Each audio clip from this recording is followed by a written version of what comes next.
7월 14일 월요일 아침 송은재 TV 시작합니다. 이제 잠시 뒤면 국회에서 이 장관 후보자들에 대한 인사청문회가 시작이 됩니다. 오늘 4명에 대해서 인사청문회가 열리고 계속해서 매일같이 서너 명에 대해서 이 이재명 정권의 1기 이 장관 후보자들에 대한 인사청문회가 열립니다. 강선우를 비롯해서 이진숙, 이 두 사람, 대표적으로 이 두 사람의 경우에는 이게 지금 뭐 비리가 차고 넘친다. 이게 소명이 되겠느냐라고 하는 부분입니다. 그리고 전체적으로 대부분 거의 장관 후보자 모두가 이 국민의힘에서 나오고 있는 이야기입니다. 지금 국민의힘이 정말 힘이 없어서 제대로 지적을 못하고 있는데 이렇게까지 저질 이 비리 집단인 경우는 없었다. 이 장관 후보자들이. 대통령실의 비서실장이 이재명이 눈이 높아서 인선하는데 너무나 힘들었다라고 했는데 이재명 눈에는 이런 장관 후보자들이 정말 자기보다는 훨씬 나아 보일 겁니다. 그런데 국민들의 눈에는 이재명을 비롯해서 이 장관 후보자들 모두가 국민들의 눈높이는 맞지 않다. 국민의힘이 얼마만큼 이제 국민들 앞에 이 부분을 이재명이 뭐 장관 임명을 강행하면 막을 수 있는 방법은 없습니다. 결국은 국민들의 여론에 기댈 수밖에는 없는 그런 형편입니다. 오늘 오전에도 뭐 여론조사, 리얼미터의 여론조사 결과가 발표가 됐습니다. 조금씩이긴 하지만 이재명 민주당의 지지율은 계속 오르고 있고 국민의힘 지지율은 계속 내리고 있습니다. 국민의힘은 사실은 갈피를 잡지 못하고 있습니다. 이게 당도 통합을 해야 하고 당을 통합을 해야 이재명 정권에 맞서 싸울 수가 있습니다. 이것만 되는 것이 아닙니다. 국민들의 여론을 등에 업을 수 있어야 합니다. 국민들의 여론을 등에 업으려면 지지를 받으려면 쇄신을 해야 합니다. 혁신을 해야 보다 많은 국민들이 지지를 할 수가 있게 됩니다. 그런데 뭐 혁신, 윤희숙이 혁신안을 내놓으면 뭐 거의 대부분이 친윤이든 친한이든 거의 대부분이 반대합니다. 또 윤희숙이 내는 혁신안도 이게 무슨 혁신을 위한 혁신인 건지 뭘 하자는 건지 이 모든 게 내용과 타이밍이 맞아야 합니다. 이런 한심한 수준이 되고 있습니다. 그럼에도 불구하고 국민의 힘을 해산할 수는 없습니다. 해체시킬 수는 없습니다. 국민의힘이 지금 뭐 해체했으면 좋겠다라고 지적하시는 분들이 많은데 그러지 않아도 이 특검에 국민의힘에 대한 공격은 계속되고 있습니다. 정치 보복은 지금 계속되고 있습니다. 이제 서서히 특검이 국민의힘 3명의 의원에 대해서 압수수색을 했고 이제 본격적으로 소위 계엄이 있었던 그날 이 국민의힘의 대부분의 의원들은 당사에 모여 있었습니다. 왜 이 당사에 모이게 됐느냐? 이게 계엄에 대해서 계엄을 해제하는 이 표결을, 이 의결을 못하도록 막은 행동이 아니냐?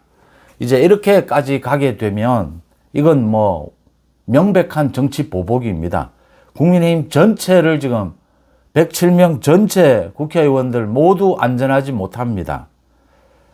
체포동의안이 만약 국회에 넘어오게 되면 국민의힘은 스스로도 보호하지 못합니다. 과반이 되지 않기 때문입니다. 뭐 특검의 공격 앞에 이렇게 완전히 노출되어 있다라고 하는 것입니다. 모두가 반대하는 혁신안을 놓고 지금 왈가왈부하고 있을 때가 아니다라고 하는 것이고요. 오늘 오전에는 그 특검의 양평고속도로 관련해서 국토부의 압수수색이 지금 진행이 되고 있습니다. 정치 보복에 맞서는 방법은 많은 국민들의 지지를 받아야 합니다. 그리고 정치 보복인 것을 드러내야 합니다. 그러려면 정치적으로 법적으로 굉장히 정교해져야 합니다.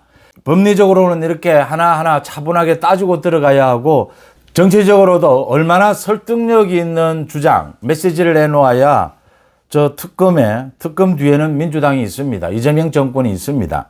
저 특검의 정치 보복에 맞서 싸울 수 있는지 좀 고민해 봐야 될 때입니다. 이런 고민과 관련해서 한 가지 또는 두 가지 지적해야 될 부분이 있습니다.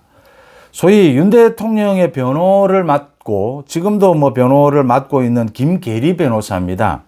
또 모스탄입니다. 소위 트럼프 정부의 과거에 미국의 그 형사사법 대사를 지냈던 교수입니다. 이 모스탄이 오늘 방한을 한다. 한국을 방문을 한다.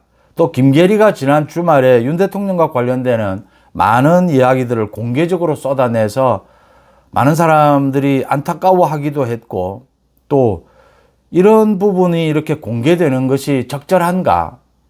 지금 윤 대통령도 그렇고 국민의힘도 그렇고 저 이재명 정권에 맞서 싸워야 하는데, 정치 보복에 여기에는 법리적으로 책임질 것은 책임지고 법리적으로 아무것도 아닌 것, 무죄인 부분은 당당히 드러내고, 정치적으로도 국민들에게 설득력이 있으려면 거짓말을 하면 안 됩니다. 가짜뉴스를 하면 안 됩니다. 팩트입니다.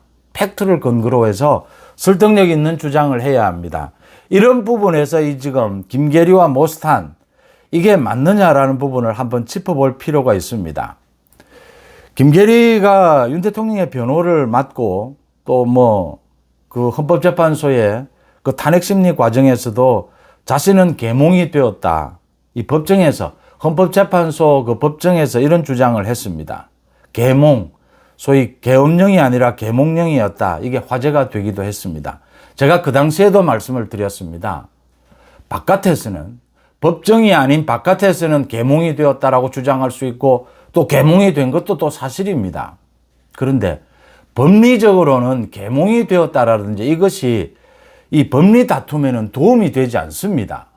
이 김계리 변호사가 고생은 하고 있는데 윤 대통령 옆에서 이런 부분에 대해서 분별력이 없습니다. 지난 주말에 윤 대통령이 이제 참 이렇게 불볕 더위에 구치소는 우리 전체 지금 감옥 시설 중에서도 가장 열악합니다. 이제 재판 중이기 때문에 이렇게 구치소에 수감이 되었는데, 윤 대통령이 운동도 제대로 못하게 이렇게 탄압을 받고 있다. 윤 대통령이 지금 뭐 영치금도 한 푼이 없다. 이런 내용들을 공개를 했습니다. 그래서 깜짝 놀라서 이런 일은 상식적으로 있을 수가 없습니다. 대통령의 경우에는 이제 운동을 하거나 샤워를 하거나 이럴 때 다른 수감자들과 같이 할 수가 없습니다. 다른 수감자들이 하고 난 다음에 혼자서, 윤 대통령은 혼자서 할 수밖에 없습니다.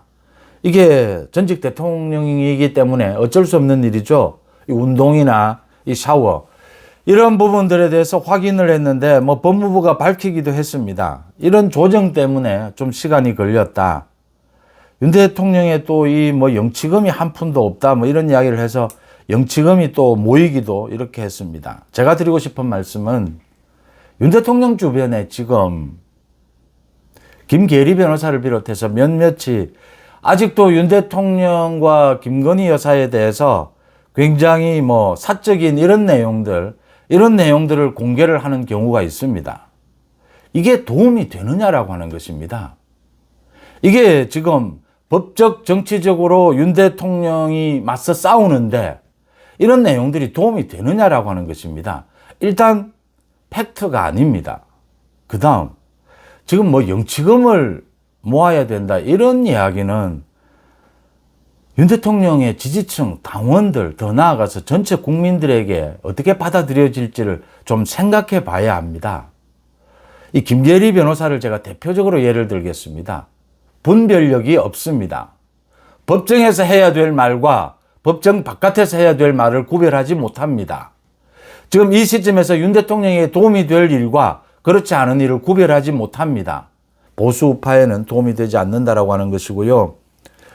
모스탄이라고 하는 이 교수가 지난 대선에 한국에 와서 부정선거 부분을 이 뭐 국제감시단이다라고 해서 활동도 하고, 미국에 가서 부정선거 의혹이 있다라는 기자회견도 하고, 오늘 지금 또 한국에 와서 이재명이 과거에 어린 시절에 이 뭐 소위 성폭행, 성폭력, 소년원에 수감이 됐었다. 그래서 뭐 진학을 제대로 못했다. 이런 주장도 하고, 지금 부정선거, 이재명의 과거, 이 뭐 굉장히 흉측한 범죄입니다. 이런 범죄를 저지른 의혹이 있다. 이런 주장을 미국에서도 계속하고 있고, 이 한국에 와서도 계속할 것이다. 부정선거, 또 이재명의 어린 시절에 이 어떤 범죄에 연루가 됐다. 이 부분은 지난 대선 때도, 그러니까 지난번 대선 2022년 대선 때도 이게 논란이 됐습니다. 2022년에 국회 법사위에서 이 이재명의 소년원 시절의 전과 기록 이 부분을 확인한 적이 있습니다. 거기에서는 드러나지는 않았습니다. 뭐 또 드러나지 않은 범죄 혐의 이런 것들이 드러날 수는 있습니다. 근데 현재까지는 드러나지 않았습니다. 부정선거 마찬가지입니다. 많은 투표 관리에 부실한 부분들이 있었습니다. 그런데 조직적이고 이 대규모의 부정선거가 있었느냐? 그런 부정선거가 있었다면 뭐 중국이 개입을 하고 이 전산상의 부정선거가 있었느냐? 그런 부정선거가 일어날 개연성은 있지만 이런 부정선거가 있었다면 이게 지금까지 한 번도 포착이 되지 않고 누군가에 의해서 폭로되지 않고 이게 가능하겠느냐? 라는 이 의문에도 불구하고 부정선거 논란은 계속 일고 있고 이 모스탄이라고 하는 이 교수가 그 주장을 계속하고 있습니다. 제가 이 모스탄 교수의 기자회견, 미국에서 한 기자회견도 들었고 아마 한국에 와서도 별다른 내용 더 진전은 없을 겁니다. 의혹입니다. 의혹. 그것도 상당히 이 근거가 좀 희박한 의혹입니다. 제가 드리고 싶은 말씀은 이게 지금 보수 우파의 국민의힘에 윤석열 대통령에게 도움이 되느냐라고 하는 것입니다. 이재명 정권에 정말 타격을 줄 수 있느냐라고 하는 것입니다. 이재명 정권, 저 비리 정권에 타격을 줄 수 있다면 저는 의혹 수준이라도 제기해야 된다고 생각합니다. 트럼프 미국 대통령의 관세 압력, 방위비 압력이 좀 과도한 부분이 있다라고 해도 이재명 정권이 거기에 제대로 대응하지 못하고 있는 것이 훨씬 10배, 100배 더 크다고 생각합니다. 그래서 뭐 미국의 내정 간섭을 바라지는 않지만 이재명 정권에 타격을 줄 수 있다면 국제적인, 합리적인 뭐 어떤 규제 이런 부분이 필요하다라고도 생각합니다. 그런데 지금 김계리의 이 윤 대통령의 지금 수감과 관련되는 이런 주장들, 모스탄이 주장하고 있는 지금 이런 주장들이 이재명에게 정말 치명적인 타격을 줄 수 있는 것입니까? 오히려 말씀드렸던 우리 국민들, 합리적인 국민들의 지지를 끌어내는데도 방해가 되고 있다라는 생각을 지울 수가 없습니다. 윤 대통령 외로울 겁니다. 힘들 겁니다. 그래도 이 주변에 둬야 할 사람과 두지 말아야 할 사람, 참 보수 우파가 힘듭니다. 무엇이라도 지금 이재명 정권을 흔들 수 있다면 이재명 정권을 공격하고 싶습니다. 그런데 그 공격이 정말 제대로 효과를 발휘할 수 있는 건지 오히려 우리 진영에 더 피해를 주는 것은 아닌지 냉정하고 냉철하고 객관적일수록 많은 국민들의 지지를 받을 수가 있다. 이렇게 읽습니다. 7월 14일 월요일 아침 송은재TV 마칩니다. 고맙습니다.